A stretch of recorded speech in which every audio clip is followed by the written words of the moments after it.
All right, back at it. Monday. Another great weekend of football in general. Got some more tonight. Seahawks, Giants. Interesting matchup.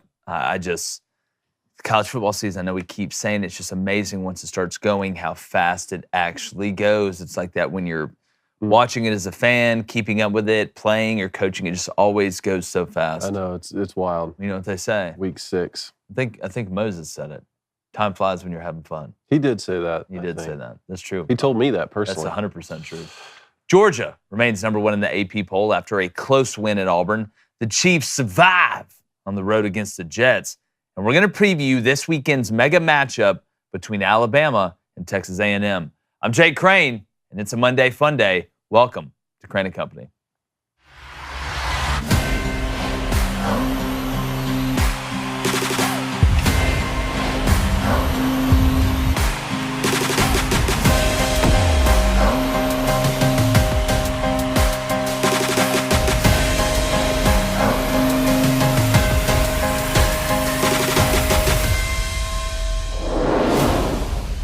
Now, Georgia might not have the most prolific offense in the country. They may not have as dominant of a defense as we've seen them have in the last 2 years. But in my opinion, they should still be at least top 2 in every single poll. Because the most dangerous thing about Kirby Smart is that his teams get better throughout the year. They develop well. Now, the Dogs also recruit at such a high level. The young guys have experience by the time you get to the end of the season. And while they haven't played the toughest competition, their schedule isn't the most brutal, Carson Beck now has a hostile road win in comeback fashion under his belt. He's also in rare air, 60% completion percentage, at least 20 completions per game, and over 250 passing yards per game. And they're forming an identity while they're winning. Typically, that's the other way around. Now, there is a logical argument to be made that Michigan or Florida State or a couple other teams could be number 1. I'll give you that. But seeing so many people down a Georgia team that really only knows winning and doesn't want to be the group to let the previous 2 championship classes down is a dangerous game to play because it feeds into a narrative that Kirby hasn't been able to naturally tap into lately. And that is being doubted by those around him. Now, every time somebody talks bad about this Georgia team, it adds another bullet to Kirby Smart's chamber. And you may just look up in December and see a team that isn't arrogant or narcissistic coming off back-to-back titles, but confident and hungry, something that's rare to see in a back-to-back champ. So keep sleeping on them at your own risk because this team hasn't even hit their stride yet, and they're still in the front of the race. I'm bringing my co-host, former Michigan quarterback David Cohn, whose alma mater had a hell of a weekend this weekend against a Nebraska team that, again, is building. We'll put it that way. Then my brother, former Western State, Colorado wide receiver that put the rent on Michigan, won the rent, and then lost the rent on Georgia. Yep. Like 50-50 is a win. Look, a push is a win. Push is a win. I'll take it. When it comes to betting sports, you'll take it. But speaking about winning, I mean, boys, we're 15 units up. Oh, yeah. Yesterday. So you know what that means. Bow to your sensei. Bow to your sensei. Bow to your Bow to your sensei. Let's keep the heat going. But David, look, and we've talked about this. Last week I talked about I was shocked that Ohio State jumped Florida State in the polls. And this is a totally different argument.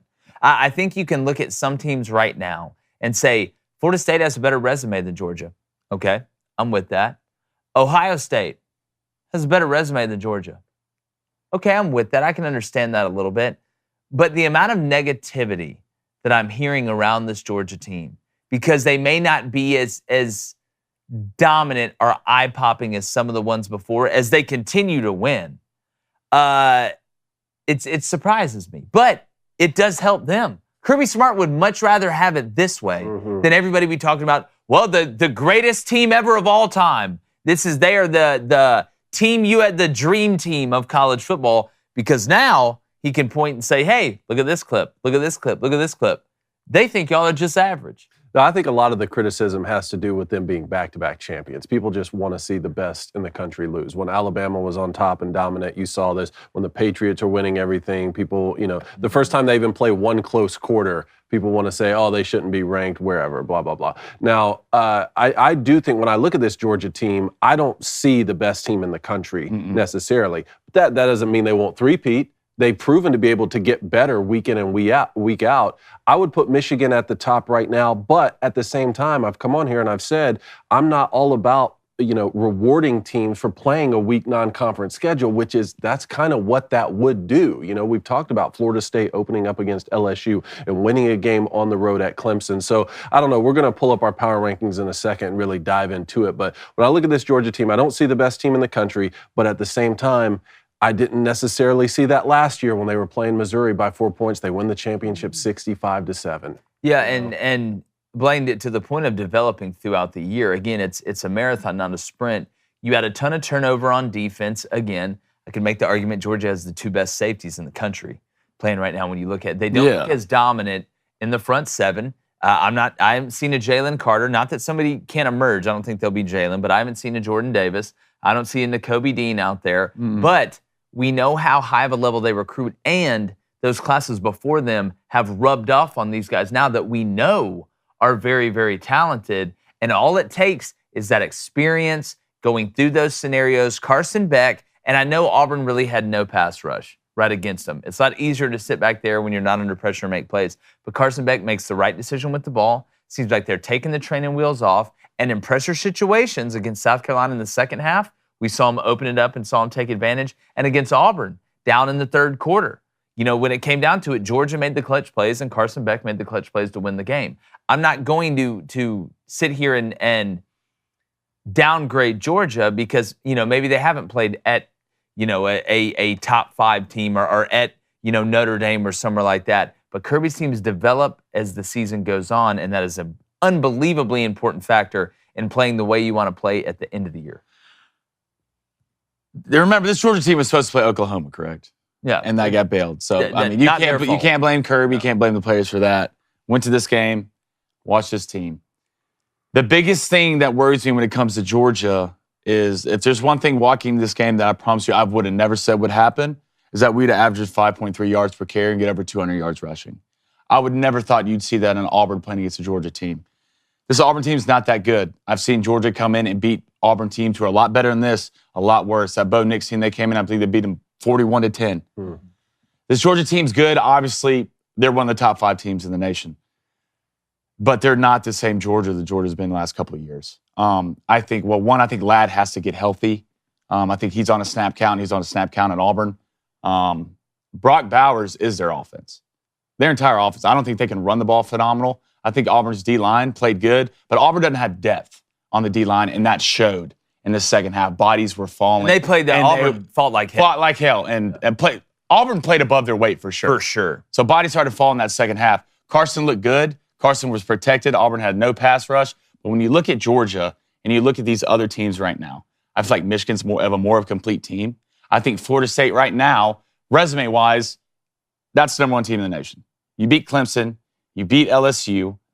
If they're ever I don't want to downgrade Georgia, but if we're ever going to do it, I think Florida State should be 1 because of who they've beaten. Yeah, and I don't think you can look at Michigan and Florida State and there's not a glaring difference in who's better in between those two programs. I don't think so. Well, I think when you look at Georgia and Michigan, they're there for 2 different spots. Michigan returned a lot. Michigan has a lot of experience. So to me, I think there's just as good of an argument for Michigan as there is any team on there because of what they brought back. But we have to remember, we're not arguing, when you're looking at placement, this year's Georgia team compared to last year's Georgia team with the rest of college. This is a whole new year. There is not, to me, I'm not looking around college football and say, hey, there's the team that is head and shoulders above. This isn't 2022. This isn't 2021. You are a product of where your feet are and what is around you. And I think this year, and it's great for college football, there's not that one team sitting on top of the golden hill where everybody else has to catch them. So until it divvies out more, I think there is a very good argument to be made for leaving Georgia number 1. And I think Texas is right there, too. I agree. Texas, big road win at Alabama. Quinn Ewers at quarterback, Steve Sarkisian leading the charge there. They're right there, and obviously we're going to get a lot more information this weekend. I mean, Red River Shootout, we're going to be breaking down all day tomorrow. Because I have Oklahoma a little higher, too, than what the AP poll has, but I like them up there at 9, maybe even 8. Obviously, we're going to get Texas, Oklahoma this weekend, but then Georgia, too, is going to host Kentucky. We saw the way Kentucky just played Florida.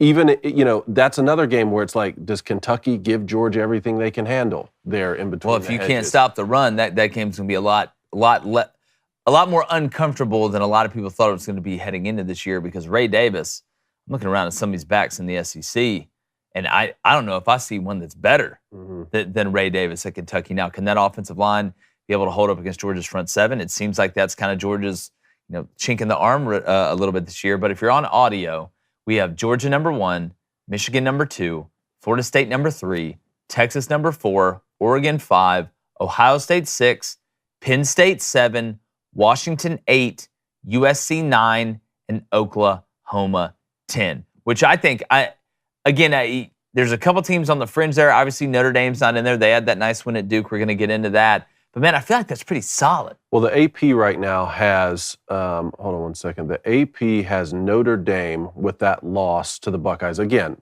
on the last second by 1 foot, they have them ranked ahead of an unbeaten Oklahoma team by 2 spots and ahead of Washington State unbeaten. That's where, that's where I start to ask a lot of questions, because the losses have to matter. Right? We moved Alabama out of there. Obviously, LSU now with 2 losses, that sort of takes care of itself. But I don't know. I like Oklahoma well up into the top 10, and we'll find out more this week. They're not going to be losing 49-0 this year to Texas. No, they're swinging a much bigger stick on defense. They're not giving up nearly as many explosive plays because they're getting out-athleted in certain plays like they were last year. And Utah without Cam Rising, it's kind of like it's tough to even talk about having one-trick pony. It's a hell of a trick. They're good on defense, but without Cam Rising, they have now the question is, if he comes back before they get a second loss and they're able to beat USC or they're able to beat Washington and teams like that, maybe they could creep their way back into the Pac-12 championship conference. Oh yeah, you're still in that. You win the Pac-12 this year with 1 loss. I think with the strength of the Pac-12, that there's a good chance you could get in. As crazy as that sounds, but at some point, I just feel like the Pac-12 is going to cannibalize themselves. We want to know what you think. We're opening up the lines at 7:15 a.m. Central. That's 8:15 a.m. Eastern. 1-855-236-3228. About to get to the Booster Club. But first, all right, we know it's fall. You can feel it in the air. All right, you want to take your style to the next level? We know you got to look good to play good, okay? It's no secret. Great example, Bengals come out in the Stormtroopers, all whites with the white helmet. They got 1 win on the year. Oh, yeah, it was that game. Better you look, better you play, better you feel. It's pretty simple. So whether you're attending an important meeting, networking event, tailgate, or you just want to simply impress your colleagues, I don't know, maybe that girl at the office that you're kind of, a little bit in L with, that's all right. Wear something nice. All right, add some fresh layers to your fall style with Indochino. Go to Indochino.com. Use our code BOOSTER to get 10% off any purchase of $399 or more. That's INDOCHINO.com, promo code BOOSTER to save that 10%.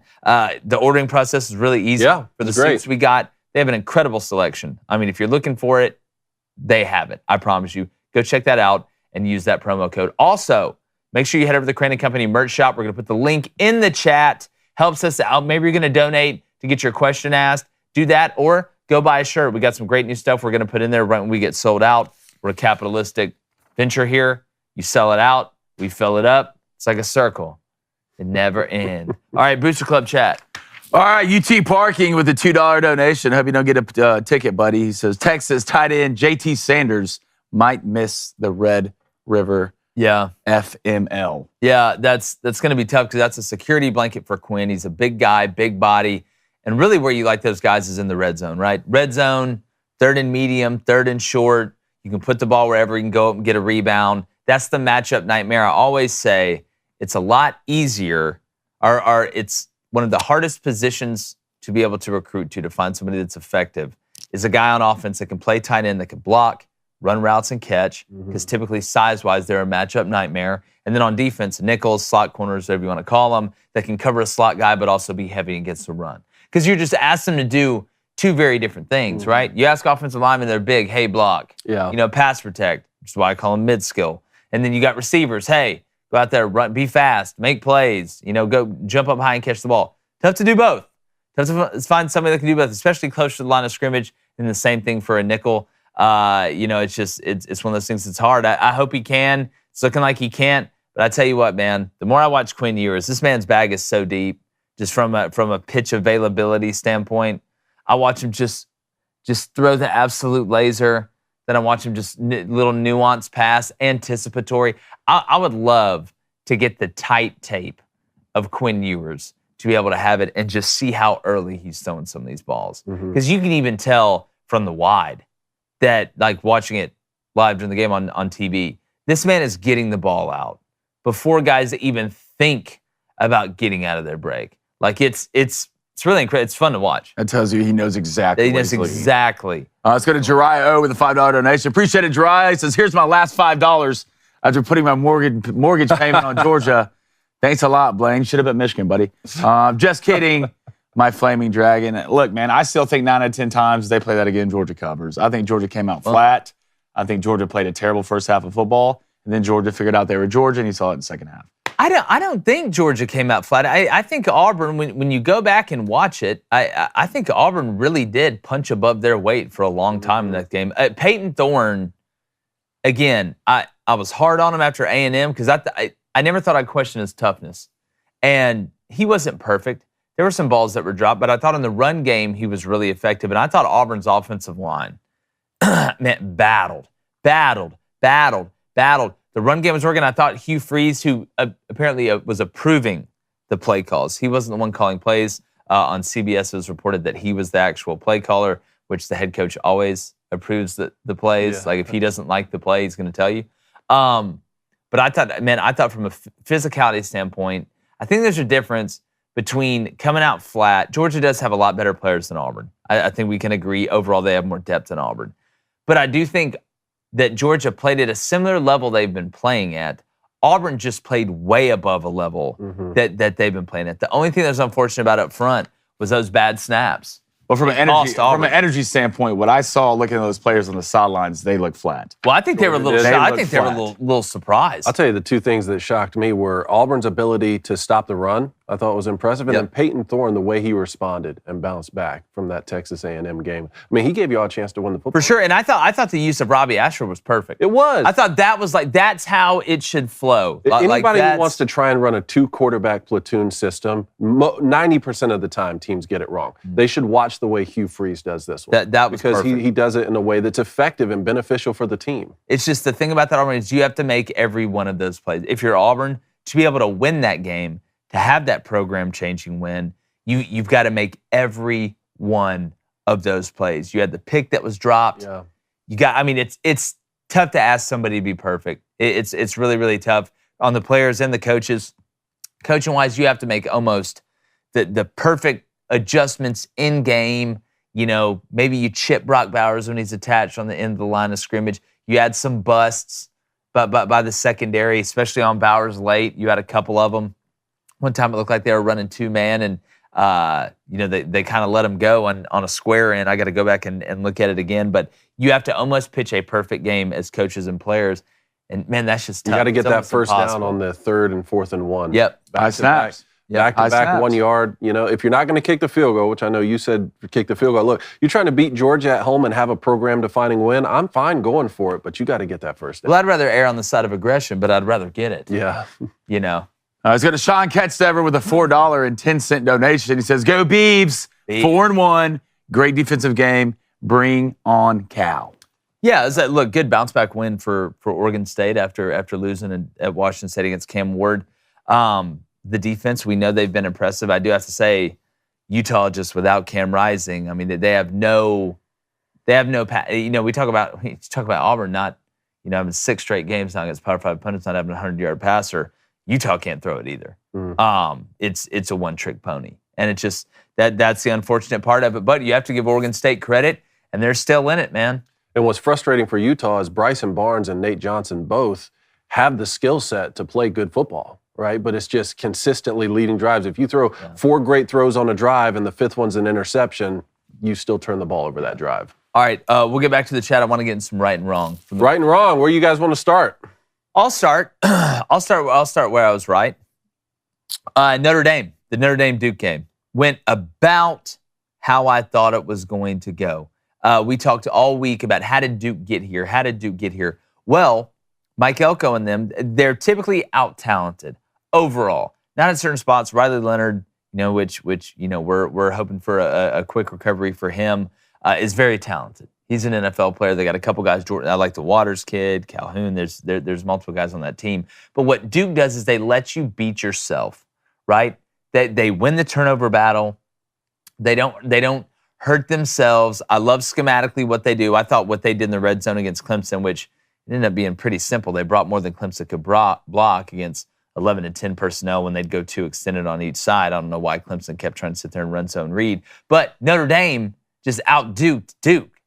They let Duke make the mistakes, kept the ball on the ground, had success. Sam Hartman didn't light up, didn't have a touchdown pass. And they let Duke make the mistakes. That's how I thought it was. I thought it would be low scoring. I think you had the under as one of your locks as well on Locks, Leans, and Dogs on Friday. But just gameplay, it was more of a Notre Dame style pace game. If you notice, every game Notre Dame plays is mostly to their pace, which shows maturity. I thought Notre Dame would win the game. Didn't think they would have to come back and convert a 4th and 16. They were leading the game the whole time. They got up 10-0. Kind of put it on cruise control a little bit, but that's how they play. It's not sexy, it's not flashy, but it works. But the game went about how I thought. What were you right about? Not only me, but I would say all three of us. I think we're all right about the Texas Longhorns. Yep. I think they're here, and I think they're here to stay. You go watch that Kansas game. Look, I've never had a problem with Texas's offense. Sark's a witch. He's one of the best play callers in the game, in college football. But what has stepped up for Texas? Their defense. The front seven for Texas looks for real. And if Texas has a good defense, you go back to that Kansas game, and I know Bean was a starter, all right, but Quinn, 25, 35, 325 yards. Just look at the weapons they have. Jonathan Brooks, 21 carries, 218 yards. That's their back. Adion Mitchell, 140 yards. Xavier Worthy, 90 yards. Texas has the depth. They have the quarterback, Quinn. One thing about Quinn, you go back and you look at this year. I know he got hurt in the Bama game, but there is tape before. Quinn's feet look so much better this year. It's great to watch. And kudos to Sark for coaching this guy up. But we're right, guys. Texas is here to stay. And what a time to be peaking the year before you go into the SEC. Yes. So I think all three of us, Texas is back, baby. I'm telling you, here's what's going to happen. Quinn's going to go pro, and Arch Manning is going to be the starting quarterback at Texas the first year in the SEC. It's lining up exactly how they want it. You think, look, it's going to be Dion level. Now, the amount of hype that is going to be going into Arch Manning being the starter at Texas, in my opinion, going into the SEC is going to be insane. So you don't think Malik Murphy has a shot to win that job? No. Even if he outperforms Quinn or Arch Manning? No. To people who don't keep up with college football, that's not that impressive of a win, right? Oh, you beat Kansas at home, so what? But this was an undefeated Kansas team. And Bean can play. Not bad. Bill Self wasn't the coach of this Kansas team. Yeah, exactly. Pretty damn good. Bean can play. Like, we saw him play last year in relief of Jalen Daniels. Yeah. So, I don't know. The way they pulled away late from that was very impressive. What was I right about? I was going to pick Alabama, but I'm going to go with the Georgia Southern Football Eagles. I was talking about them last week. They sold out Paulson Stadium, set a record in Statesboro for the attendance. And look, we're talking about teams that were really good the last few years but haven't been playing up to snuff so far this year. That's Coastal Carolina. So that's a big win for Georgia Southern, and they covered the -6.5, even though Davis Brin, he really wants to throw the football to the other team very badly. Did it in Wisconsin. He did it in Wisconsin like 5 times. Yeah. But either way, big win for Georgia Southern. Yeah, I mean, I've never seen more white people intercept balls than the game against Wisconsin. Where I was wrong, Arkansas. Yeah, me too. This is 2 years in a row. Me too. I can't believe in you anymore. I can't believe in you anymore. And the reason I did was because, when Sam Pittman inherited that job, or took over that job, he inherited a team that lacked a ton of depth on defense. I think what Barry Odom did there early in the Sam Pittman tenure was unbelievably impressive, and they were dropping like flies. But now you've had time to build up depth. You had arguably the best tandem returning in the SEC in a year where nobody was returning at quarterback. You're an offensive line guy, yet your offensive line bullies no one. And look, we love Sam Pittman. We interviewed Sam Pittman at SEC Media Days. Great guy, genuine guy. But it's not my job to sit up here and say nice things about you and you may be nice off the field, but we got to be honest about what we're seeing on the field. I mean, at some point now, Arkansas is what? 0-2 in the SEC? Again, you coming off, now it's 3 losses in a row after losing to BYU at home, a team you should have beat after jumping out 14-0. Typically, teams adopt the identity of their head coach. And you would think, and I always think of Arkansas as basically the Wisconsin of the SEC, we're going to be huge up front, road grade you, be dirty, nasty, grimy, and run through you. This is not this Arkansas team. It's not. And you're getting passed up in the order of these things. Auburn's coming.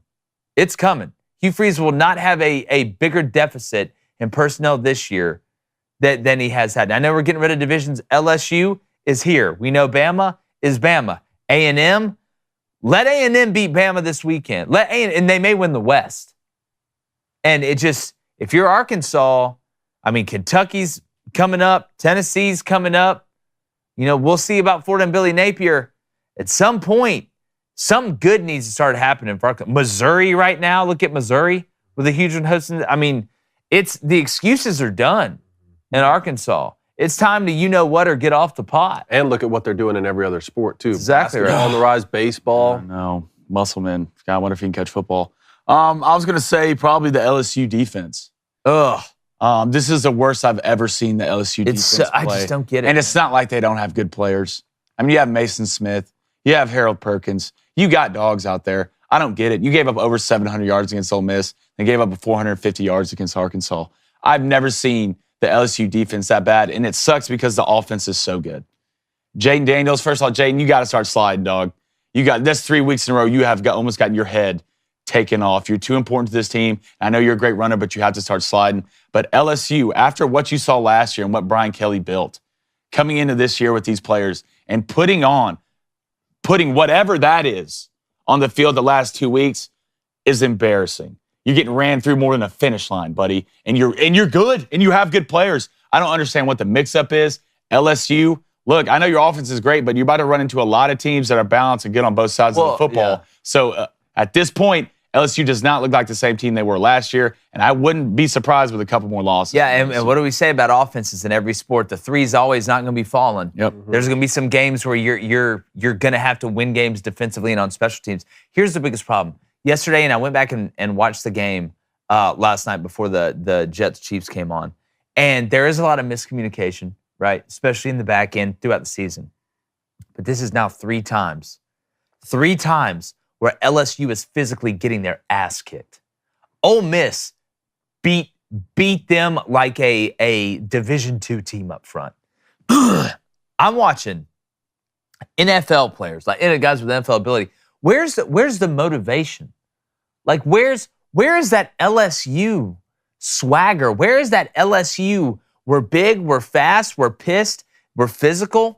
I don't see it. You got pushed around. I want to give credit to Ole Miss. This is taking nothing away from Ole Miss. I saw Florida State come out in the second half and just realize they're tougher than you. Yep. Mm-hmm. I watched Arkansas with a team that is deficient, in my opinion, on the offensive line, be able to hold up and at least stalemate you physically to give KJ enough time to throw the ball. And then I saw an Ole Miss team that got shoved in a locker up front by Tulane for 3.5 quarters, that Bama just repeatedly punched in the face like they just caught somebody, trying to break into their house. And then this game, and the entirety of this game, for 4 quarters, you get pushed around. LSU does not get pushed around like that. You bust in the secondary, okay. Yeah. You know what I'm saying? It happens. Like, damn. And it's all less right, we'll about get back the and figure it out. It's less about giving up that many points. Lane Kiffin's one of the best offensive minds in the games. I've seen him put up a lot of points against Nick Saban teams. It's about getting pushed around, like you said, just like you did in the second half of the Florida State game. And because you've already dropped that opener, you already had 0 room for error. So when you're talking about, I'm looking at these guys with it's NFL do or talent, die, where's David? the motivation?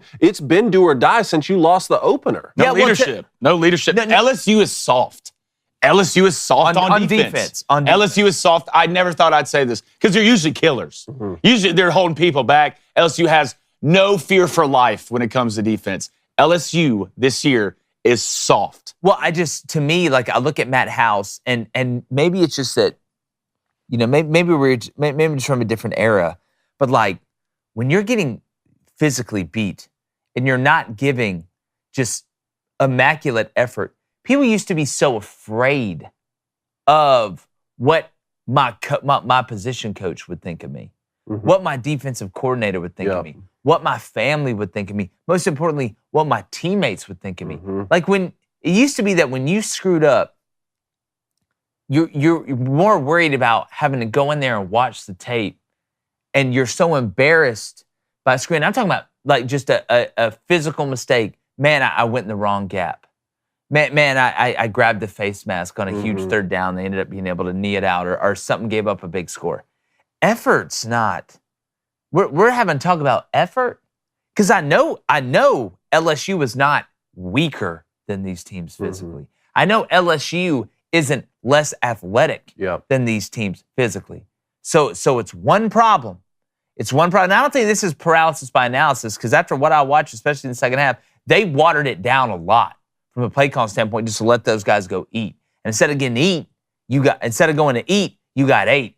And I've never seen LSU get beat up this many times physically on defense because the offense is keeping a minute. And you know what's wild? They could still win the SEC West. I mean, the Florida State loss is out of conference. The team you just lost to already lost to Alabama. I mean, look, it's not likely, but we saw this type of turnaround last year. Maybe something happens with that Brian Kelly, that stepfather mentality like you've been talking about. Again, sort of a midseason turnaround. They could still go win the division. Well, you don't got to walk in the park this weekend, buddy. You're playing Missouri. I tell you what. One of them's 5-0.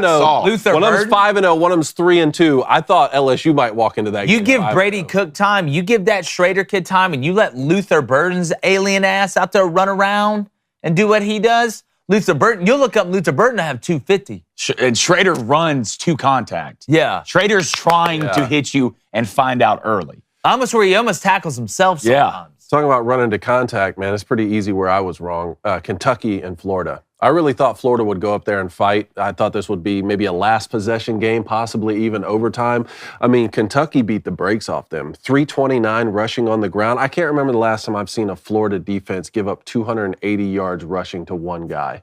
Ray Davis had 280 on the ground and 3 touchdowns. It really surprised me. And I know we talked about, the Tennessee game when they went into the swamp. It smelled funny just because Florida's so good in the swamp and Tennessee hadn't won down there in 20 years. But it was more than just about home field advantage. I didn't. No, they were getting after it. Well, to me, and it went bad for Florida early. Yeah. And Florida never responded.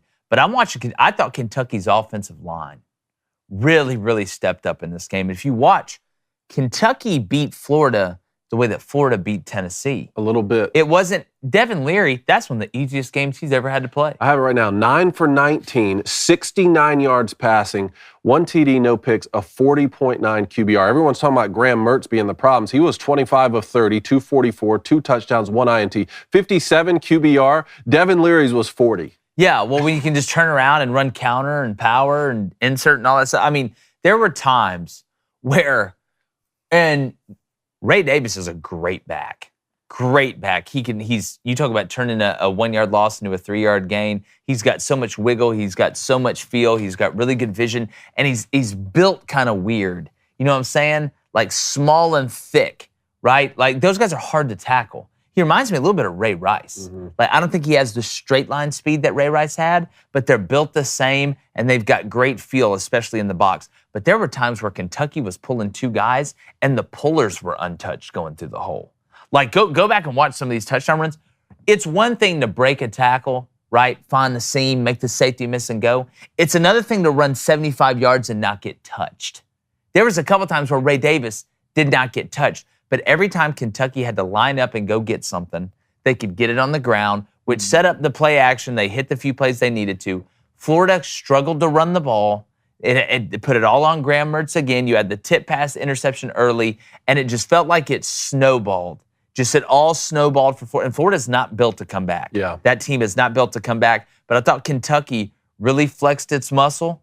And you know who they are, right? They're a run-to-pass team. Now, the question is, when the run game's not popping off like that, right, you're going to go to Georgia. I don't think you're going to have nearly as much success. No. Can Devin Leary make those plays on 3rd and 7 or more to be able to extend drives? Because if he can, Kentucky can hang in this fight a little bit. Georgia's going to load that box and make Devin Leary beat them. Yeah. That's what's going to happen. Well, this is a Kentucky team we expected. I believe you had them finish 2nd in the East, correct? Yes. I did too as well, but you go back and look at Kentucky in earlier weeks, they did not look like that great of a football team. Devin Leary hadn't played great. Offensive line. This was a Stoops coach team. This is what they do. They run the ball and stop the run. That's who they are. But I'm telling you, Kentucky, let them keep building. I think this spread right now against Georgia is 17.5. Is it that much? That's a lot of points. 17.5? That's a lot of points, especially against a Georgia team who just gave up over 200 yards rushing against the Auburn team, whose offensive line got better. Yeah. I know it's going to be different because they're at Georgia. Well, what worries me is, like, you just gave up 200 yards rushing. The whole week, Kirby's going to be running around with that bullhorn screaming at the front 7 how bad they got beat in the run game. Like, it just... I know sometimes you can't control, like, you can talk about it and talk about it and talk. Sometimes you can over-talk about it to the point where they lose some confidence. But I just know Kirby is the master manipulator. He is the molder of the clay, the human mind clay. And he is going to be running around. Where's the leadership? Oh, it's hot. It's hot out here. It's hot when you were getting creased for 200 yards last week on the ground. So I just wonder, because, look, I know Georgia hasn't been as elite against the run as they were in the past couple of seasons, but they do got some cats up there. Yeah, like, they're not bad. Like, this isn't like an LSU problem where they're just getting blown off the ball. Like, their eyes are bad. That's the problem. And a lot of it was quarterback runs. That's what got Georgia. I don't see Devin Leary doing a whole lot of that. So it's a lot more one-dimensional running system that they're going to face against Kentucky than they did against Auburn. So that, I don't know. I'm a little and Kentucky usually wants to go north and south running the ball, and Auburn went east and west. Because Georgia, they don't run as good as they did last year. I do agree with that. Sideline, but they're still physical. They're still huge. Trust me, I watched them run out of the tunnel. I was scared for my life. I was so close. They're giants. Yeah. We want to know what you think too. 1-855-236-3228. We're about to open those lines up. Make sure you hit that like button. If you haven't hit the subscribe button, make sure you do that too and go buy some of that merch. We're going to get to the Bama Texas A&M preview. We got a little NFL recap in between. But first, all right, it's time to face your fears. Okay? And if you got dark spots, all right, if you got liver spots, all right, you got any spots. If you're a Dalmatian, it doesn't matter. Our friends over at Genucel, they can help you out. It's very simple. You go to genucel.com/booster. That's GENUCEL.com/booster and start looking years, even decades younger tomorrow. You can read all of the testimonials they have on their website. That's genucel.com. And they're so confident in their products, you can try them for yourself completely risk-free. And if you don't see results in one day, then you'll get your money back. There is no game two. All right, it's game one. They're a skincare product company for men and women. It's a great present. If you're looking to buy some stuff for Christmas, go ahead and load up. The Booster Club sold them out last time. Again, sunspots, brown spots, discoloration, or dry skin, Genucel's Dark Spot Corrector, it's the ultimate correction. Yeah, it is. Okay, it's absolutely fantastic. We all use it. So go to genucel.com/booster. That's BOOSTER. Start looking years, even decades younger tomorrow. Say hello to the best skin you've ever had. genucel.com/booster. You got skin in the game. NFL recap, David. You ready for NFL recap already? All right, well, let's start with the primetime matchup last night. Looked like early the Chiefs were going to beat the Jets 50-0. Had everything working. They go up 17-0. Yep. And then things got a little bit weird. Couple interceptions from Patrick Mahomes. A really weird safety there with the face mask in the end zone. And Zach Wilson didn't lose any confidence after being dissed by Joe Namath and the rest of the country last week. And he really does have the arm strength. Like, he has an incredible arm. Somehow makes this a ball game, ties it up late. Chiefs have to win by a field goal. Number one, I do want to say that the Chiefs are a better team. I thought the officiating was horrible. Mm-hmm. I thought it was unbelievably one-sided. If I was Robert Saleh, they'd have thrown me out of the stadium. Like, I wouldn't have just got a 15-yard penalty. Like, the hold at the end was egregious. Like, you got to call that. The Chiefs are the better team. The Jets did have opportunities, but it just felt like that was I do believe in some guys get the benefit of the doubt, right? Like Tom Brady and stuff like that. They can these old heads, you see it in baseball with umpires, giving the older guys a little bit of a longer leash in the strike zone. But, I mean, some of it was egregious. I was happy for Zach Wilson. Mm-hmm. Am I the biggest Zach Wilson fan in the world?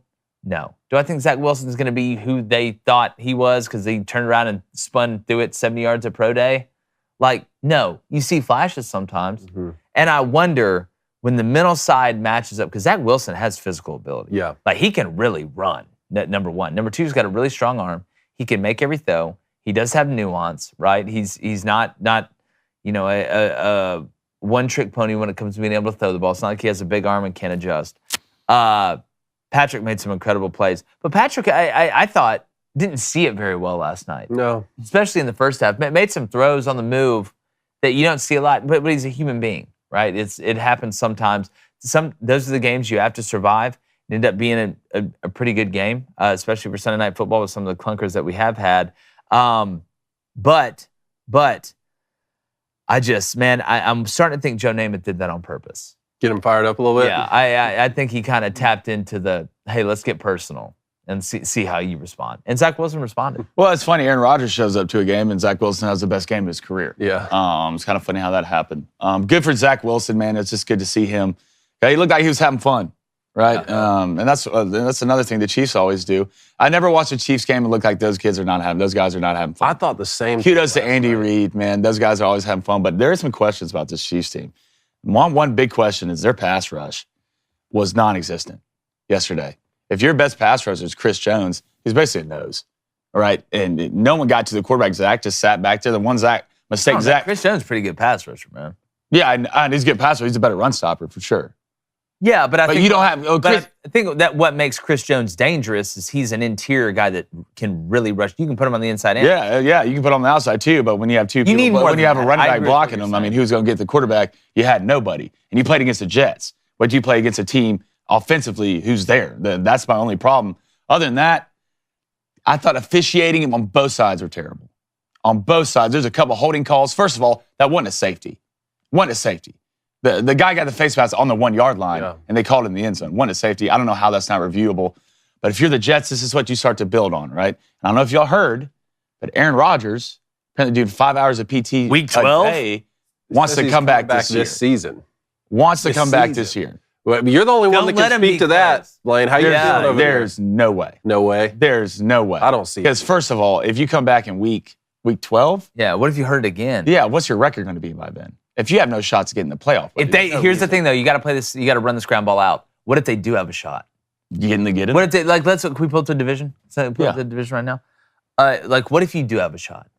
You know what I was asking myself, even with the Jets hanging in this game last night? How in the hell did the Jets beat the Bills? I was thinking the same thing. Aaron Rodgers goes down week 1, and somehow you still beat the Bills, who we're going to get to in a little bit, just dismantled the Dolphins. Dude, like the Bills? Yeah, so it's Bills, Dolphins, Pats.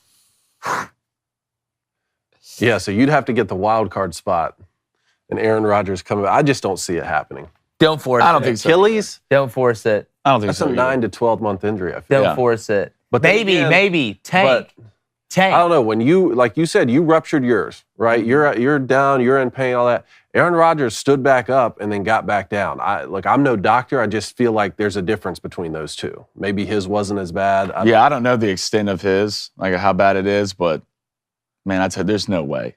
Yeah. Because like Aaron, if you go back and you re-injure that thing, well, if he does, you're gonna be able to barely walk. If he does come back, all right, why y'all hiding this medicine? Mm-hmm. Like I start believing there's the rest cure of for it. cancer. What am I doing over here? No, it's like real. just injecting stem cells into my Achilles. All right, I want to rapid fire through the rest of these. I do want to talk about the Bears real quick, though. Bears, Justin Fields got off to a hot start, 12 for 12. They're looking good. They're up 28-7. Not only do you come back and blow that lead, so it's 28-all, but when you have an opportunity in plus territory to kick the field goal, to go up with 2 minutes left, Eberflus says no, goes for it on 4th and 1, doesn't get it. The Broncos come back and win 31-28. To me, it's unacceptable. Clean house. It's unacceptable. Clean house. Look, sometimes, like when you were a kid and you were trying to build something out of Legos, halfway through you realized like it sucked or it wasn't going to work. What do? You knock all the Legos down, you start over. It's like an Etch-a-Sketch. Mm-hmm. Oh no, this picture's terrible. Let me shake the Etch-a-Sketch. Now it's back to 0. Blow it up. You're dead. You're letting the Broncos come back from what, 28-7? Mm-hmm. The Broncos? Yeah. I mean, it's done. If people stealing y'all's equipment. If you know a Bears fan, check on them. Check on them. Wellness check. I tell you what, you want to talk about loyalty? if you're a Bears, it's been rough. Yeah. It's been rough for a long time. Got to get him out of there. You got to clean it. It's just wrong. It's not right. I feel bad for Justin Fields, man.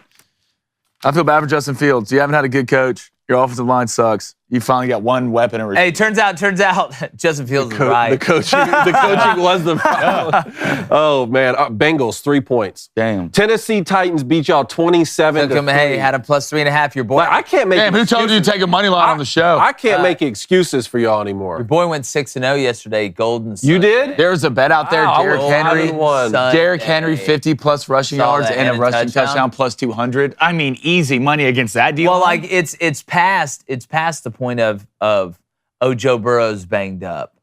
Like, the Bengals look like a bad football team. Look bad. Just like look like a bad football with team. One of the most elite offensive. Who wasn't playing good is out.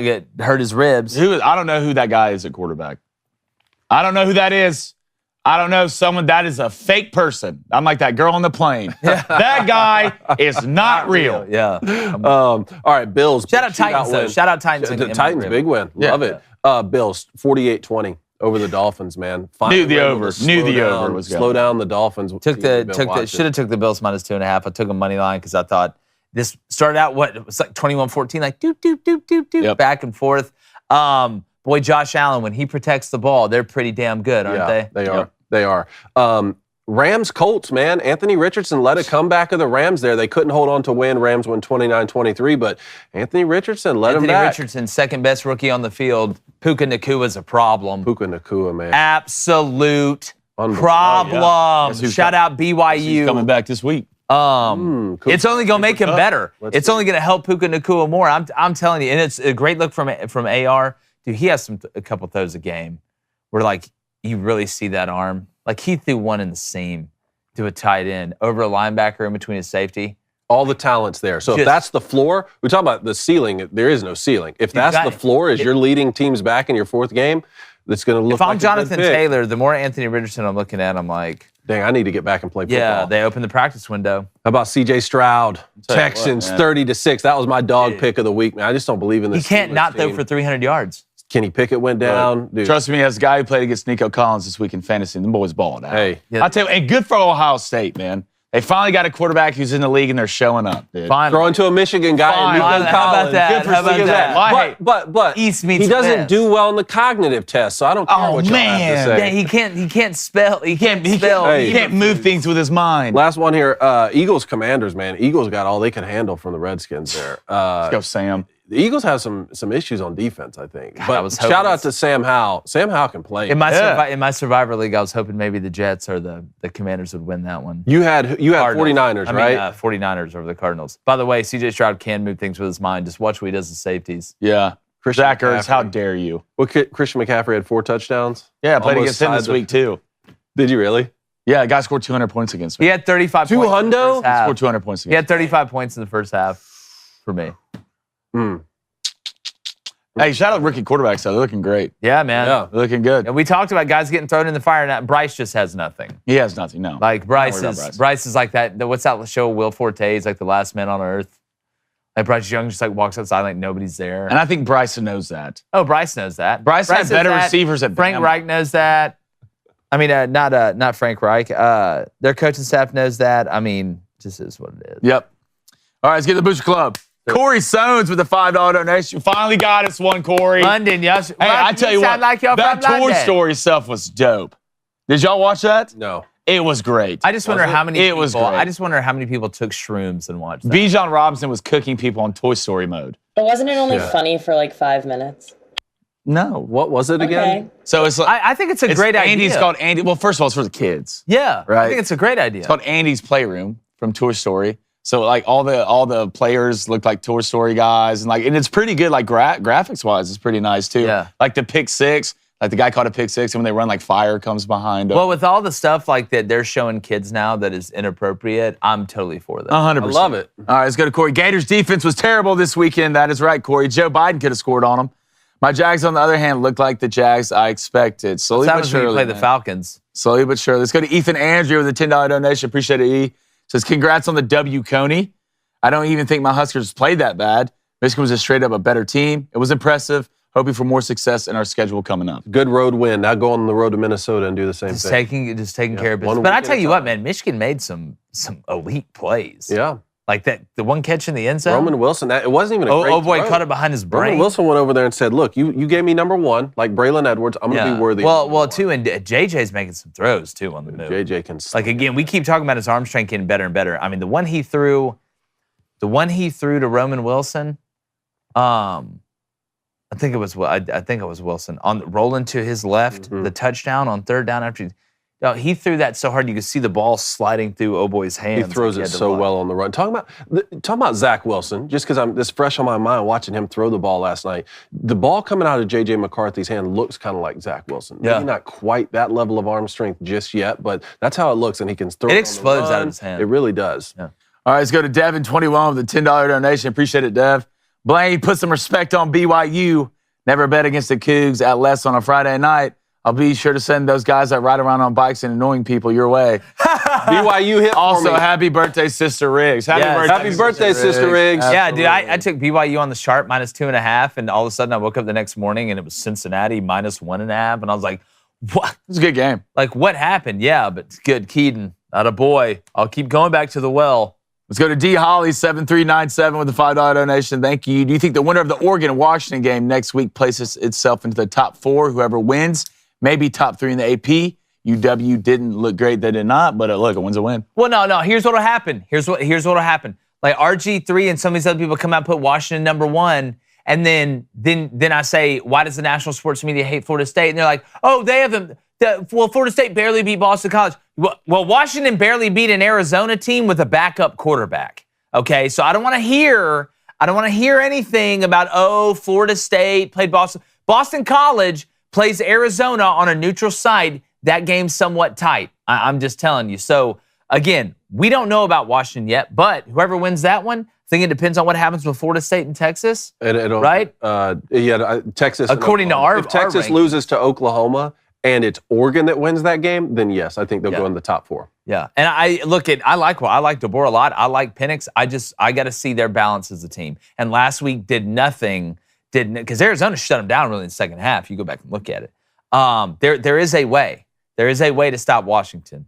But it's going to be interesting to see. We're going to get to calls in 1 second. All right. Cold Freak, $2 donation. Yep. LeBron is mid. MJ's a GOAT. 10 days until NHL games. I tell you what, Cole, you're always in here talking about the NHL. I love it. All right, let's go to CG87343, $5 donation.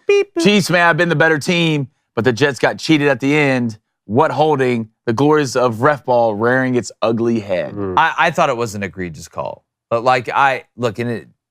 but most of the time, blaming the refs is somewhat petty, right? Like I get that. That's an excuse that a lot of people go to quickly, right?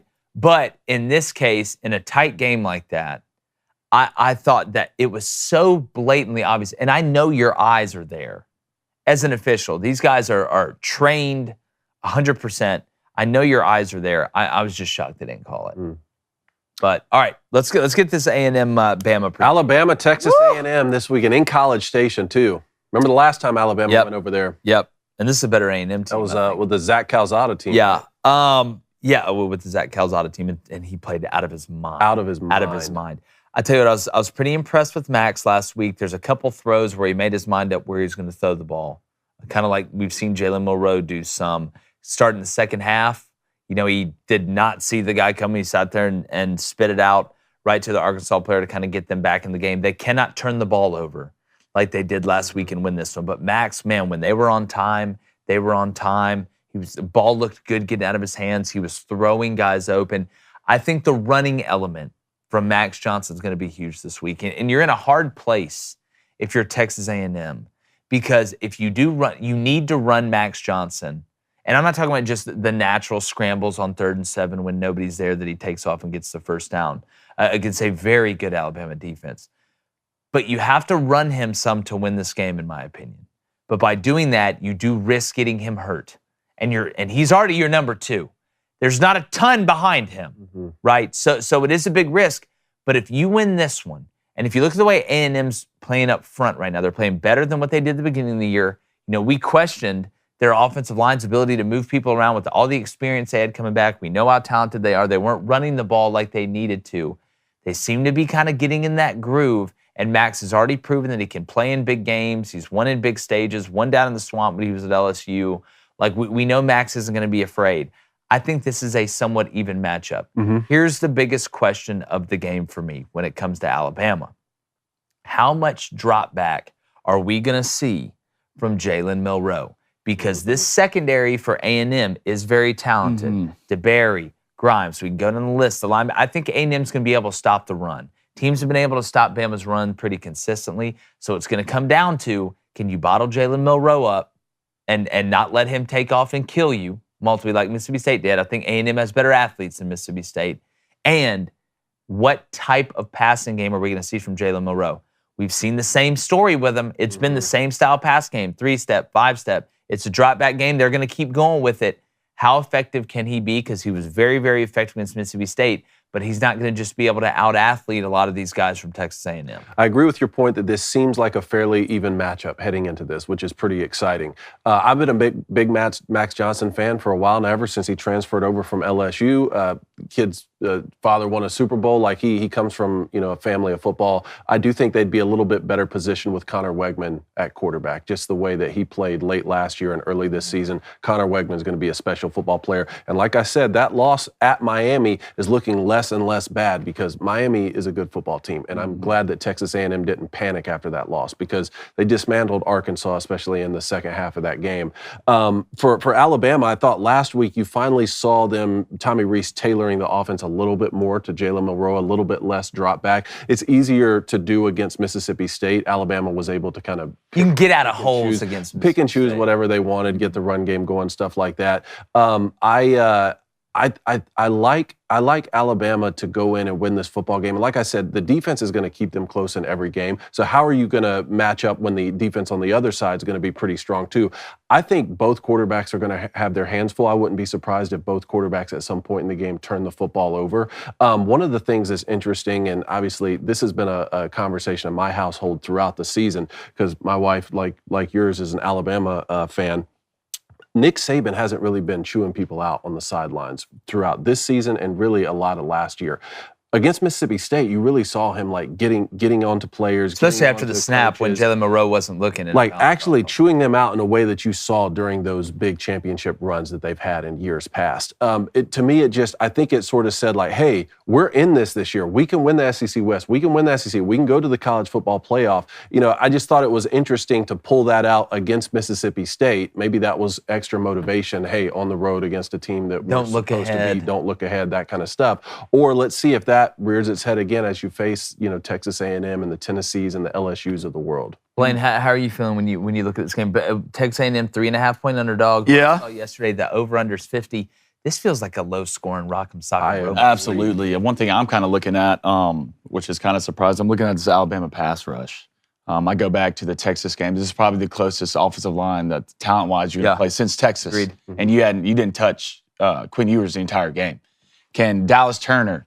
Can these guys for Alabama get to Max Johnson with 4? Can they get to with 4? If they can pressure Max, get him off his spot with 4, I think Alabama's going to have a lot better chance to win this football game. This is going to be a huge game for Jalen Milroe, right? This has to be the game for him to where he comes out and plays like he's supposed to play. You got to tailor this offense around him. Texas A&M's good on defense. Their secondary, especially in the back end, they're nice. Jalen will make mistakes in this game, but I think Max will make more mistakes in this game. I like Alabama in this game. Well, here's two things as well. It's always a game of staying on schedule, right? Who can stay on schedule? Do you believe that if you were going to take, and we have to remember, staying on schedule is also not getting procedural penalties. Alabama has struggled. Procedural penalties, especially on the road. You are going to go into an absolute madhouse. College Station is going to be, that place is going to be vibrating. You're going to be able to feel it from space. If you're in the space station, they're going to be like, why is the space station shaking? Well, it's because everybody's freaking out at Kyle Field right now. How many procedural penalties are you going to get? You cannot afford these mistakes. Yep. Hey, I didn't get the call. I'm looking at the sideline. You bounced the ball off me. Oh, the center moved it a couple times. Oh, he snaps it over my head. That could be the difference in the game. So who can stay on schedule? That's the run game. That's procedural penalties. The second thing, and something that I think is humongous, is when you look at the skill position players. A&M's got Evan Stewart. They've got Anais Smith, right? They've got Noah. They've got Donovan Green at tight end. They've got some other young guys that can help at the skill position. Who is going to step up from that group, including special teams? We saw a punt return for a touchdown last week by Anais Smith against Arkansas. So there's so many bits and pieces of this, but I will go back, and I know we don't do keys to victory until Friday. But again, who can stay on schedule? Because if A&M can run the ball against Alabama, it's going to do two things. They're going to be able to get in 2nd and 6 more. It's going to open that bag up for Bobby Petrino more to be able to dip into it, and it's going to slow down that Alabama pass rush because the play action's going to be there and they're not going to be in predictable downs, which protects Max, and it protects that offensive line without having to. It gives a whole new term to Max protect. But again, is this a game where mature Alabama shows up on offense? Because I think mature Alabama will show up on defense, right? I think they will. But offensively, if Alabama can't run the ball, they are in trouble in this game. Because I'll go back to it. Jalen Milroe is not going to be able to just out-athlete everybody on Texas A&M's team. They're not going to let them do it. They're too athletic on defense. They've stacked too many recruiting classes on recruiting classes with guys that can run. So if you can't run the ball without Jalen Milroe, and I love what Jace McClellan's been able to do, and it is an if, and if you can't run it with Jalen Milroe, and he can't get you out of 3rd and 6 and 3rd and 8 because you break contain and he gets 8.5, can you consistently sit in 3-step and 5-step drop when DJ Durkin is mixing coverages, something I don't think he's done a great job of this year? Just go back and look at the Miami game and be effective. That, to me, is the fascinating point in this game. I know LSU's not out of this thing, and we've been circling LSU at Alabama all offseason, and Ole Miss, for that matter, is not out of this thing either. But doesn't it kind of feel like this is for the SEC West this weekend? Well, because if you look, right, A&M and Bama still both have to play LSU. Mm-hmm. If you're LSU this weekend, so one of these teams has to lose, right? One of them has to lose for you to get in anyway. You still play both of them at the end. So it kind of is what it is. But whoever wins this one has got a big-time inside track, especially, I think A&M goes to LSU, unless I'm mistaken. But I know Alabama hosts LSU. So if you're A&M, yeah, they go to LSU. This is one you last game of the season. You have to have it, because if here's how it works: A&M wins this one, right? And then let's say you lose at LSU. Well, LSU goes to Bama, and LSU loses. That's 2 losses for LSU. You're out. And I'm assuming A&M wins the rest of them, which is a big assumption. I agree with that. You can afford that loss at the end if Bama beats LSU, right? Because you hold the tiebreaker over Bama, and then LSU would have 2 losses, so you go play in the SEC championship game, which is something that we've never seen before. You go to Tennessee, you go to Ole Miss. I was going to ask, where's Ole Miss? Wow, they go to Tennessee and to Ole Miss and to LSU. Wow. Yeah, so this weekend, find out a lot more. Definitely. Well, we want to know what you think. You ready to get the calls, David? Let's do it. We got Jordan in Alabama. I want to hear what he has to say. Jordan, what's up? Man? Blaine. Talk to me. It's a good start. Talk to me. Talk to me, baby. All week last week. Yeah. Put the rent on Georgia. Put the rent on them. Yeah. Well, look, did we win? No, we didn't. Okay, I got that. But good teams win. Great teams what? They cover. Exactly right. They cover. Jordan, and my God, the Auburn Tigers, they covered on Saturday. Okay, so we're going to take this bye week. Hugh Freeze's going to get everything right. Okay, we're going to teach our wide receivers how to catch, because I don't think they know how. And we're going to go down to Baton Rouge, and we're going to spank their little behinds. Ooh. Yeah, it's Okay. Look, you needed this bye week, that's for sure. In the word of bench warmers, all right, if you build it, they will come. Yeah. And I'm telling you, I was at this game. And that fourth quarter hit, that swag surfing came on. I looked over. I'm one of those guys, I'm a coach, man. All right. I want to see the recruits' reactions. Yeah. The amount of 5-stars that are out of the game. The recruits are all swag surfing. The recruits look like they had a great game. And if you're Hugh Freeze, what can you go do to those recruits after that game? Hey, you're the difference. You're the difference. You saw that. You lost the game, but you didn't lose the war. Yeah. And that's not a moral victory thing. You needed to show progress. And you heard multiple coaches, because Gus Malzahn, Georgia come in there and just beat the hell out of Auburn, and all of a sudden you're like, hey man, Auburn's so far away. I want to sit here and have to wait till year 4 to be able to compete. If you're a Ryan Williams, or you're a KJ Bolden, or you're anybody that can throw or catch a pass, you're looking at Auburn like, man, I can come in and play next year and be the difference. Okay, I mean, I got some eligibility, dog. Let me know. Go ahead, Jordan. That's my question is, okay, so next year, this year is what it is for the rest of the season. If you were Hugh Freeze at the start of next season, are you going to go ahead and start Peyton Thorne if he's there, or do you go ahead and throw Walker White in and let him be the first quarterback that Auburn's developed over 3 to 4 years to actually be a great player? Well, you got to see how Peyton finishes the year. You got to see how Robbie finishes the year, and you got to see how Walker, asking a freshman to come in and start in the SEC. I mean, we've kind of been spoiled with some of these other guys. But that takes a very special type player, and it's a lot to ask. I mean, you see some guys like Quinn Ewers who redshirted for what seems like 6 years, and they're still up and down. You got to take your lumps. Here's what I would do personally. Peyton Thorne doesn't work out, right? And you're just kind of mid, right? I'm going to the portal. Yeah, what it's like that's what I'm doing. Hold on 1 second. Yeah. Let me get Rick and Morty portal gun. It's like who wants to come in here and let me change your life? Like Splitgate, we're portaling so much. Malik Murphy's going to start for Auburn next year. Wow, Malik. Does Sam Hartman have another year? He's year 9. Probably. Year 9. You got to go, Hugh. You got to go get one out of the portal. You ain't got it. You ain't got it right now. Peyton Thorne's not the guy. He played okay. He played better, but obviously going to play better. You couldn't throw the ball the week before. So, I mean, you got to go get it. Hey, Robbie's not the answer. Peyton's not the answer. The seam that he threw to Rivaldo Fairweather late in that game was an absolute steed. Well, that's the thing. You see it sometimes, and then other times you're just like, but I'll be honest with you. I thought Peyton Thorne threw the ball well enough for Auburn to win that game. So at some point, the difference in the game is Georgia caught those passes. Rosemy Jack Saint caught that pass. Brock Bowers caught that pass. Ladd McConkey caught that pass.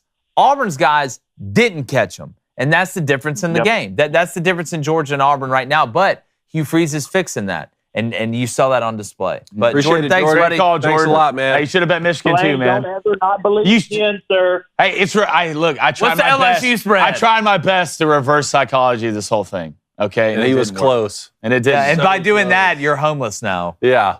But it's worth it. Hey, home's where you make it's for the cause, Jordan. It's for the cause. That's it. All right, let's go to John Luke in Gulfport. John Luke, what's up? Luke. Morning, gentlemen. Good morning. Use that term loosely, but I digress. I'm feeling a little ornery this morning. Okay. I want to gloat a little bit because my Rebs won like I said they would. Yeah. Lost preseason. I predicted that we would lose to Bama and then eke out a win against LSU. There you go. That's exactly what happened. Yeah. I'm thinking if we get past Arkansas going into the bye, if we can hold it together for the back half of the season, because Lane is Lane and he likes to fall off at the end, we'll be okay. But I don't see it happening. Second point of business. Jesus, Mary, and Joseph.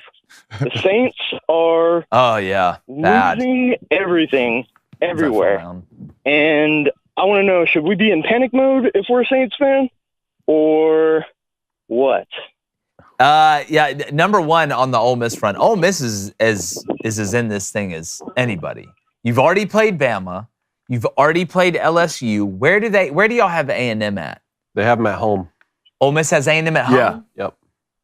Oh, hell. But they go to Georgia. You go to Georgia, and then you go to Auburn, which that one's not going to be a walk in the park. And then the Egg Bowl at the end, that one's always like watching, Interstellar anyway. Who knows what the hell is going to happen.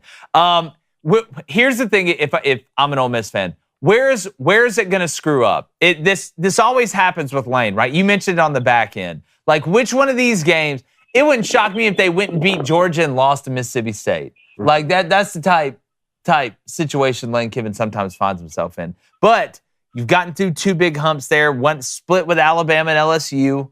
At the end of the day, it is what it is. And really, in my opinion, you play better, you beat Bama.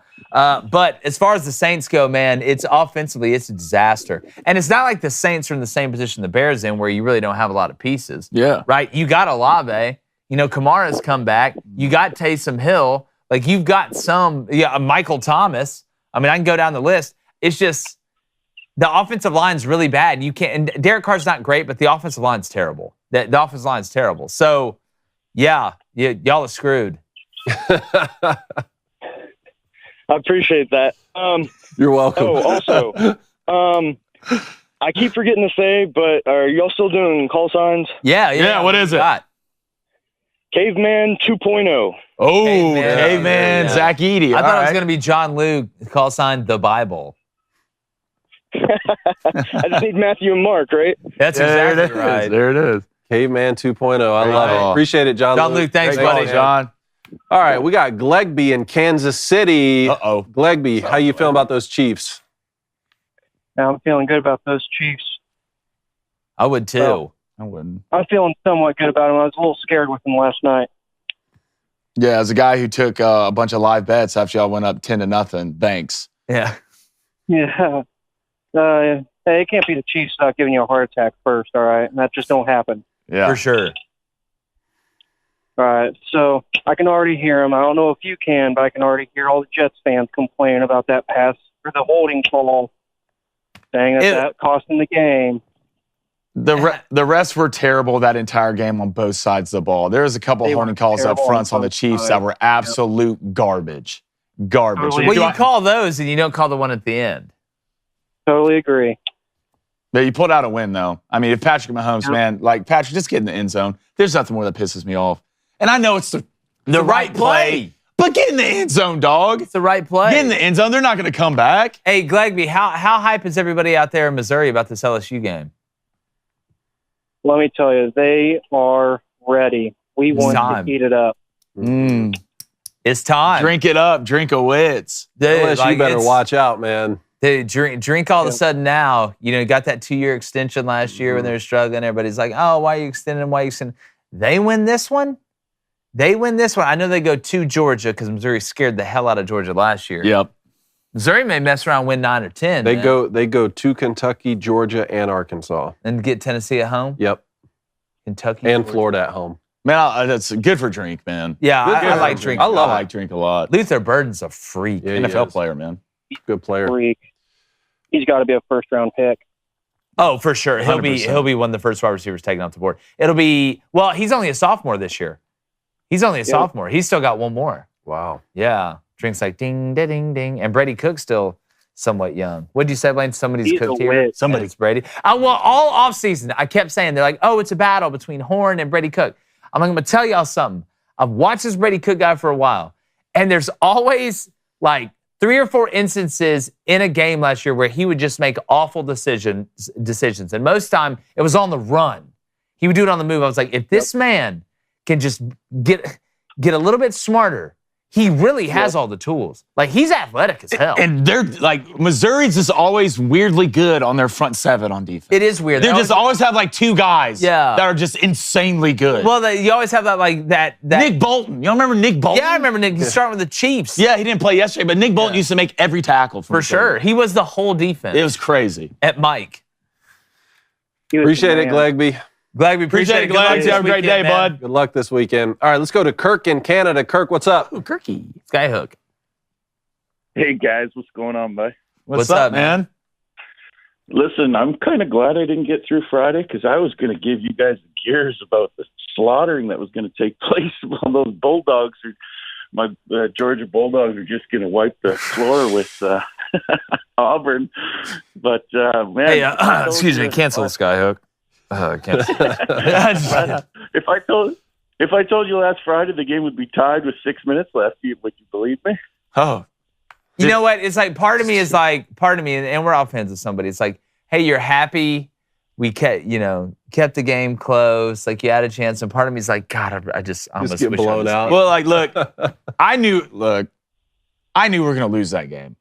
You just if you're an Auburn fan, like, deep down, you knew you were going to lose that game. No, yeah, I had prepared myself after we went up 10-0. Like, the surprise. Like, it was so funny. Like, we're in the stands, and the first time Georgia threw that interception. Yeah, Jen Simpson. Threw that interception. First of all, they had a guy streaking wide open. The slot ran a seam wide open, didn't throw it. Auburn fans were so surprised they didn't even cheer. No, he missed a wide open Oscar help for it. They didn't even cheer. Stuff that was going on in that game, it was just the most surprising thing I have ever seen them. Like Auburn fans, even Georgia fans were looking at it like, what is going on? Yeah. It just. Well, yeah. I was going to pick 3 field goals for you. I was going to say you guys weren't going to score a touchdown, but I'm glad. Well, I don't think you'd have been crazy picking that. That wouldn't have been a bad bet. Yeah. The week before. The way it's been going. Next week, I'm going to call in and tell you about the newest NHL team that just got sold. Okay. Because the NHL season starts next week. Yeah, it does. You get to lose that bet. I'll give you the skinny. 12.5, Kirk. The team just sold. Yeah, 12.5. Go Leafs. hey, Kirk, man, I need some ketchup chips, bro. Oh, I don't like ketchup chips. I don't. You don't? Well, I do. Can you send me some? Because they don't have them here. You don't? Do you actually like them? Yeah. Oh, I don't like them. I don't. You don't? So that's a no. He's not sending you. Yeah. So, is this your way of telling me you're not sending them? Ketchup chips. Hey, don't act like you eat them. You love ketchup. Terrible. Not on chips. That's good. It's gracious. What do you eat? What do you eat mud during the weekend? Not Aiden Hutchinson. You'll send some chips. I'll send some chips with the $50 dono.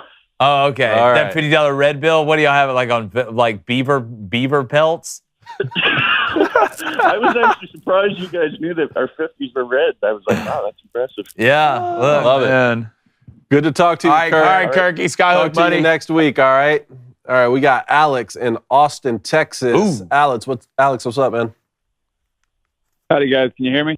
Yeah, I got you. Man. What's up? All right. I am not here to talk about the fact that the Aggies are 4-1 and not ranked, and the AP poll thinks Fresno State is somehow better. I'm not here to talk about You're definitely not here to talk about it. Let's write that down. He's not here to talk about it. What I am here to talk about is the front seven of A&M versus Bama's offensive line. Here we go. Sacks over the last, Here we go. Over the last 2 SEC games. Yep. Dominated. Absolutely dominated. Durkin finally learned what a blitz is. We're getting to the QB. I want to know if you guys think we're going to hold up versus Bama's offensive line. Haven't seen them play much this year. Mm-hmm. Want to know if they've been a little bit shaky. Has Mississippi State gotten to them? What are they looking like? They have. They have been shaky. They've struggled to be able to run the ball. They're big. Big and shaky. Yeah, they are. I'll say this. I think what you're going to see, and this is typically how it goes, I wonder, because here's the thing when you're facing a guy like Jalen Milroe. Do you sit here and say, early in the game, when we get in third and passing, because I think Bama's going to struggle to run the ball. I think there's going to be a lot of 3rd and 6s and more. So early in the game, when we get in those third and predictable passing downs, do we rush 4 and spy this man, right? Do we spy him and try and keep him in the pocket, make him escape up through the pocket into the spy? Or do we pressure this man? Pressure. And if you pressure him, if you pressure him, though, you better get him. I wouldn't. Like if you pressure him, I wouldn't. If you pressure him, you better get him. Either that or who are you going to spy him with that he can't outrun? Well, again, it's a lot more how you funnel them, right? I think A&M's got guys that can do that, but they don't have Harold Perkins. But when I look at it, you say, all right, if you're going to pressure him and you show that pressure and you're going to play man on the outside, he's going to snap it and let that thing go, and then it turns to a 50-50 ball. Do you trust Barry enough? Do you bring Grimes? And typically, I would never say this. I would never say I would maybe, when I brought pressure, most of the time bring it from depth. I would maybe zone blitz this cat more than anything because it almost turns into a spy. That's what it almost turns into without losing too many in coverage, where you can still funnel the ball where you want to in some aspects. But the answer typically is all of the above. That's typically what the answer is. Yeah, I don't think. I mean, to be honest, we saw what happens when quarterback has time versus Miami. I mean, and you just pick our secondary apart. But see, Miami's offensive line, I'm telling you, that's Van Dyke, and Van Dyke is a thrower. Well, he is, but Miami's offensive line's better than Bama's offensive line. I'm sorry. But why blitz this guy? Why blitz him? Why? One, if it's me, you got to keep integrity up front on the defensive line. Well, I'm not trying to get to him. I'm trying to hold him. He's not going to pick. Jalen Milroe's not going to pick you apart. Well, here's the way I look at it. If you're going to pressure him, I would not show it. I would not show the pressure and give him the ability to throw the hot, right? Because if you show where you're bringing it from, there's an answer to that. All right, you show him bluff, that's great. That's fine. But why not at the beginning of the game say, okay, listen, If Alabama's going to live in 11 personnel, and if they're going to go in 10 personnel on 3rd and 6 or more, why would I not see if I can get there with 4 first? Why not see if I can get there? Because where's Jalen Milroe's mistakes being made? They're not being made on the run in the pocket. when he escapes. It's from the pocket when he's deciding where to throw the ball before the snap is. So if it's me, I am going to bring 4. I'm going to see if I can get there, maybe have a spy. And if Bama's offensive line, and you play games and do all the type stuff up front you want to do, if they prove that they can hold up and Jalen Milroe somehow has figured out Blue's clues and is picking us apart, then I start heating his ass up. I start showing it and I start going. I start showing it and I start bailing it. I start showing it from one side and bringing it from the other and turn this game into a game of inception. It's a dream within a dream within a dream. And they'll be Tommy spinning Reese can help with that. Tommy sideline. Reese is the one keeping him in the pocket. That's exactly right. If he stays there, it's going to be a long. Jalen Miller, if I'm Texas A&M, you have to prove it to me through the air, buddy. That's how you're going to beat me. And not against Zero. No. Not against Neck. No. Because he can, look, he can throw the ball if you give him a one-on-one matchup. Because the answer's there. I know the answer to, you give me the answer to the test, you make me show my work, I can show my work. But if you don't give me the answer to the test and I got to go fishing for it, that's where Jalen Milroe screws up. Yep. I think this game is decided by the front 7 of A&M. I do. Oh, with that, typically is. Typically is. Appreciate it, Alex. All right. Call in next week. Let's talk about it. All right.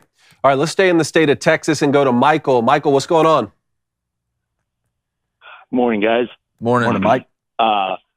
Blaine, I need to start with you, and I need to apologize to you for doubting you about you picking Michigan to cover. I didn't think that was going to happen, and I was wrong. Thank you.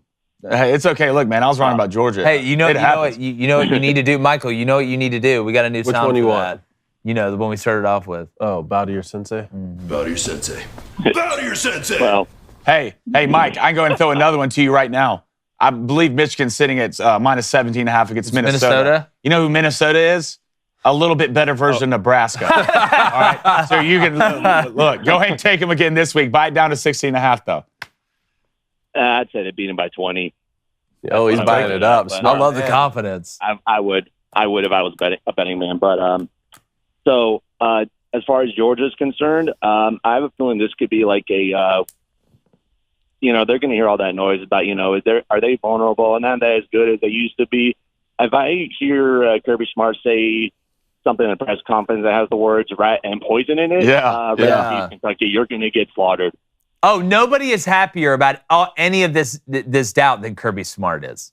Like I think Kirby Smart has like one of those like homemade collage books, like where he just like, oh wow, RG3 said Washington is number 1. Is he just going to give it to the players every week? With just like pictures and quotes. Hey, 7 and 5. It's like like one of those big collage boards like in the facility where you just put somewhere somebody's talking trash. That helps when you are better than the other team, right? So that you're not overlooking teams like that. The question is, are there teams out there that are better than Georgia, right? That you can't just out-motivate. Well, when if Georgia gets to the point where they're operating at the highest efficiency level, I don't know. Yeah, well, then you'd have to do the same thing for the other teams. Yeah. You'd have to say, okay, well, if Texas is operating at their best, who wins? And all of those would be great matchups, and we're going to get to those throughout the season. God, I hope so. That sounds like a fantastic game. Yeah. Well, I'll say one more thing. You mentioned Texas because, it's not unlike last year. I'm thinking of the year before that where it was, 51-48, and Oklahoma won on like the last second touchdown or something like that, like a big run. Yeah.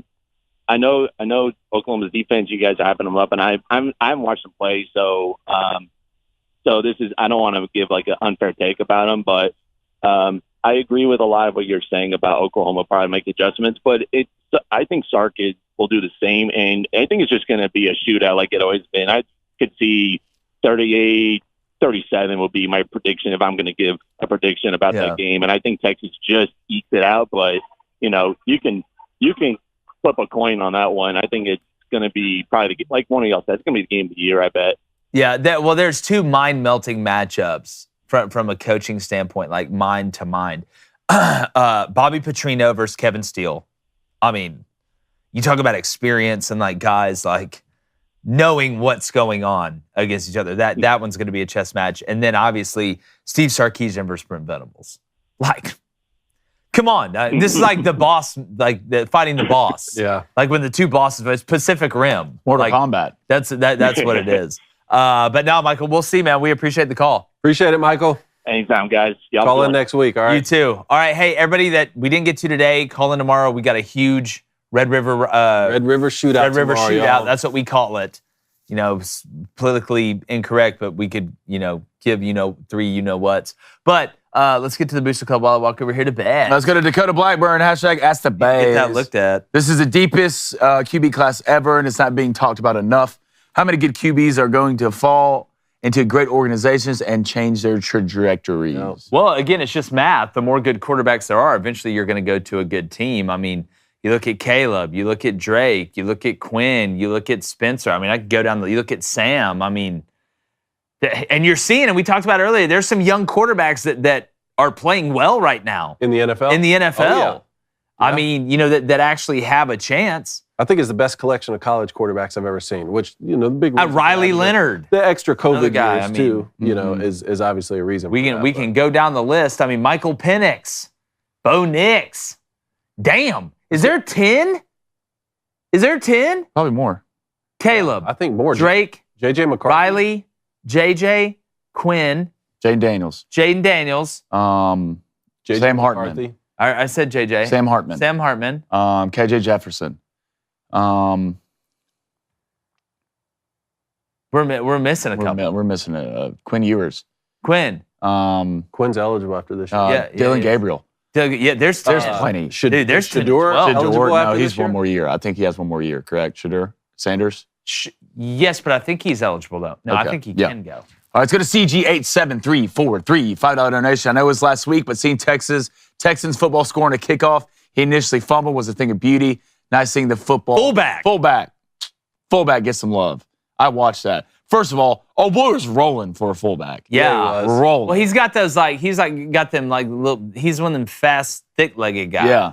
Let's go to Texas Ed, $5 donation. RIP Tim Wakefield, the last of the knock. Yeah, Tim Wakefield died over the weekend. Did he really? Yeah. I think his health was deteriorating really quickly, so he passed. Damn.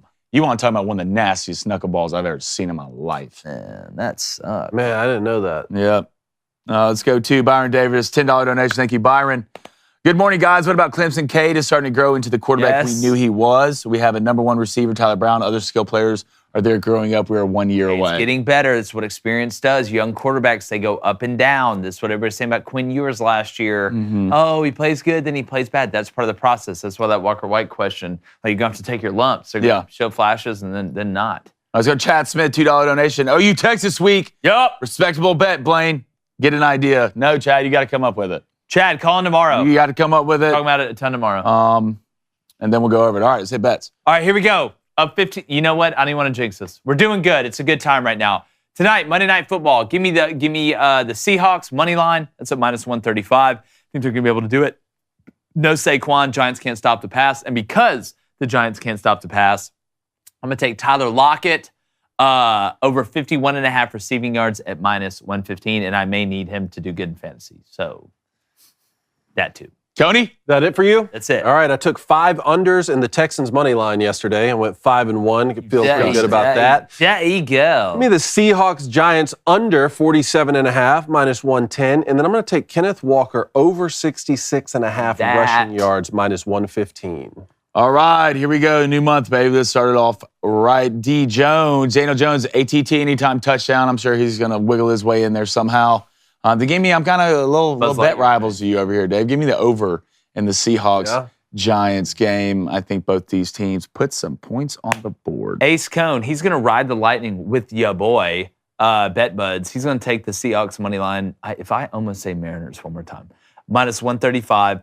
And then I love this bet. Both teams to have one rushing touchdown at least, -105. Yeah. Pretty good bet. All right, Blanye. Quickly, Chase Mills, $5 donation. Been doing my whole life.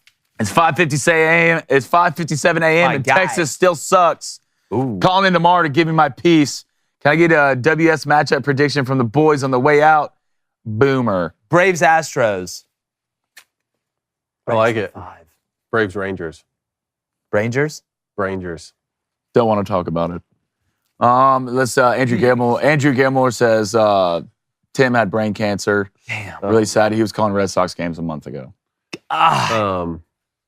Man, I hate to hear that. Also, about the Yankees, someone tagged me on Twitter saying David Cohn said this and this about the Yankees, and it was so disrespectful. How dare you? Yankees fans. I was like, I'm 99% sure you have the wrong David Cohn, but I do hate the Yankees. Yeah. Also, saw our guy Cowherd compared Kirk Cousins to Nickelback. Huh? Kirk Cousins to Nickelback. Who did it first? No, he didn't. Yeah, he did. Okay, that's too blatant. blatant. In the group. That's too blatant, dog. Colin, he's still watching the show. He's still watching the show. Hey man, come on, dude. We'll get you on. We sang it. Yeah. Remember we sang the whole thing. All access. We sang the whole thing. Look at this photograph. Yeah. That's how you remind me. Poll. Who's the #1 team in the country, fellas? Georgia, Michigan, Auburn. No, I'm just kidding. Texas or other. Who did they say? I'd say Michigan, 41%. Wow. You believe, huh? Mm-hmm. Michigan, 42%. Other, 13%. Texas, 22%. Georgia, 32%. Michigan, 33%. Ooh. Good. It's a dub. Close. Appreciate everybody. Got a great show for you tomorrow. Make sure you hit that like button. Make sure you subscribe. Great job, chat. Collins are fantastic. We want your predictions of big games tomorrow. Like the chances of the Yankees winning their first playoff series. Come on, dog. Weekend. Going. Drop it. No hands. No, he's a lineman. Gone.